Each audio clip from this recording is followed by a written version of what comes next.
大家好，欢迎来到大雁 Talk 频道。今天来聊一个比较尖锐的问题。这个问题呢，其实是我上次有做了一个视频讲了这个楼心特区的这个新闻。然后呢，底下就有一个我不知道是哪个地方的这个网友，他就说那个楼心的这个特区也就是说柔佛以后有可能会把这个新加坡给吸干掉。啊、不知道这个他是出于什么想法讲这个事情，但是也让我蛮震惊的。还有人有这样的问题。那既然他能提得出来，我们也来好好的分析一下啊，到底有没有可能说柔佛这个新区做起来之后，柔佛会把新加坡吸干？第一个呢，你要想柔佛呢跟这个新加坡他们合作，其实是基于一些各自的怎么讲呢，就是它的特点是缺陷也罢，优点也罢，对吧？我们从新加坡的角度来看，新加坡它就是一个城市型的国家，那么它最大的困境就是国土面积比较小。这样子的话，它在一些产业上面的发展，它其实是会有受限的。那么它需要有更好的这个土地资源，然后更良好的这样的发展纵深。那么从它自己的国土来讲，去填海当然是一种方法，但是成本非常高效果又不怎么样。那么从这个柔佛的角度来讲，他们呢，当然国土相对新加坡来说还是比较充足的，并且整个土地的这个开花的这种程度其实是不高的啊。你可以看整个柔佛新区的这些这个城市的建设状况，可以看得出来，它其实还是有待开发和发展的潜力潜力还是蛮大的。所以他们两个其实之间的这种合作，在我看来更多是互补的。这也就是两方的这个领导人，他们选择在这里做一个特区的一个原因，呃，大家也都看明白了，所以大家就是可以互相合作。所以从这个角度来讲，他们其实是取长补短，是一种互补性的这样的一次合作。所以这种合作会一方吸干另外一方吗？不太可能，我觉得是不可能的。这种其实是我们用另外一句话来讲，就是它是把饼做大，就是一起合作把这个饼做大，而不是说分现有的饼，说现有的这个经济的量有多少我们来分，那你多分的另外一个就会被吸一点，对吧？就少分一点。那实际上不是这样的，就是在这种现在的这种机遇的下，其实不管新加坡也好，马来西亚也好，他们其实都遇到了一个比较好的一种发展的一个机会。所以在这个时间，然后选择这样的一个合作方式，我觉得其实是很聪明的。双方的领导人都非常聪明，在这个时候也比较开明，所以他们做出了这样一个互补的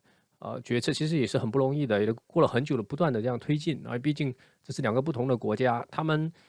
在推进了各自的政策的阻力慢慢的解开了一些阻力，才有了这个合作的机会。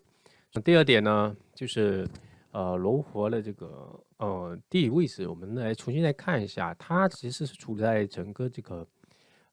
西马的一个最南端，它的这个最边角的这个位置，就是最南端的位置，其实就接近这个新加坡。那么从整个经济的货运来讲，他们其实处在一个东西方交流的一个马六甲海峡这个位置上。所以他们其实是不管是马来西亚也好，新加坡也好，他们都不是贸易的最终地。什么意思呢？就是说，并不是所有的这些货物或大部分的货物都不是在这里上岸的因为你要知道，东西方的这个主力的经济，毕竟不在这个区域。说实话，至少现在是这样子东方的最大的这个经济体还是一个是中国，一个是日本。所以所有这些货物的吞吐各方面，它最终还是要往这个方向去运输然后或者是从这个方向往欧洲去运输。所以他们的处在的这个位置是一个关键点，但不是最终点，这个是不一样的。所以既然不是追踪点，那你不可能说我不在新加坡上岸，我在柔佛上岸避开新加坡。如果它的追踪点是有可能的，就是说它如果马来西亚或者是泰国，它这一条线就是这个区域是最终地，也就是说大部分的货物都是要往这里去跑的。那么柔佛的这个位置是有可能的，当然这不是事实就是事实来讲，他们的最重要的还是一个中转地，或者是说核心的一个就是交通的一个焦点的一个位置上。那这样的区域的话，基本上新加坡这个位置是柔佛很难替代的，非常难替代，因为它就是在一个最南端那个角上面嘛。所以这也是为什么新加坡他们有一个发展良好的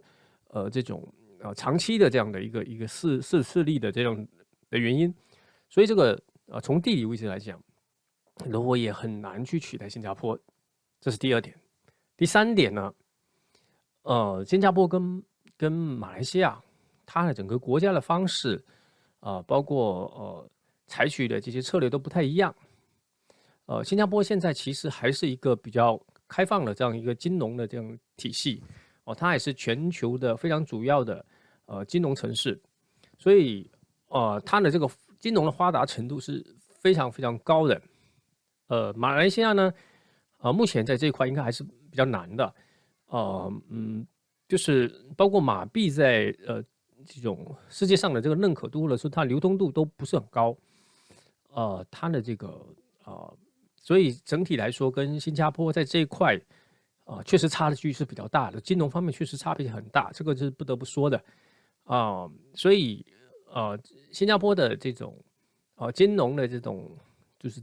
积累吧，就是非常丰富的所以一时半会是不太可能因为这样的什么新区或者什么发展会被取代的所以从这点上也是不太需要去担心的。然后第四点呢，就是说新加坡的这个特点呢，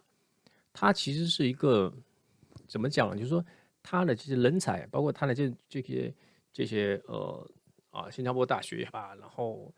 其他这个人才培养，包括外面进来的这些人才，从人才的这角度来讲，它其实是更厉害一点的所以包括很多的这种口碑，它这种大公司的它在这个环境的口碑，它是有比较高的一个评价。所以你要知道，全球的世界的这些大公司，他们最重要的就是第一就是金融服务的自由性，这新加坡是肯定是可以的。另外一个就是它的这个就是都要扎堆嘛，就是大的公司它也是喜欢扎堆的，因为就是大家在一起这样子的话，一个链条一个生态，它都会相对更加良好一些。所以不太可能说你把这个东西去迁到一个有待发展的一个地方去。所以以后就算这个柔新的这个特区发展起来以后，更多的可能还是分工，就是柔佛跟新加坡其实是一种分工的一种合作模式。也就是说，新加坡其实它还是在金融，包括这些大企业的这种驻点总部这一块，应该主要还是在新加坡。那有一些这种具体的一些产业园，这些需要土地的这些东西，可能就会慢慢往柔佛那边去设立。这样的好处就是双方都能得到自己想要的东西。其实反倒是这样子的话，不管柔佛和新加坡都是双赢。特别你要想，新加坡它这样做完之后，其实大部分人就可以从事更加有效率的事情利润更高的事情。所以不但不会被吸干，而且甚至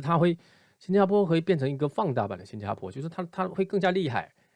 整个经济的体量也会更加强大。所以我不知道为什么他要问这么攻击性的这样的一个问题，但是我的回应是不可能，不仅不可能，而是结果也是相反的，就是说新加坡跟柔佛的这样的合作是一个历史性的利好，对双方来讲都会因为这样的合作变得更加的强大，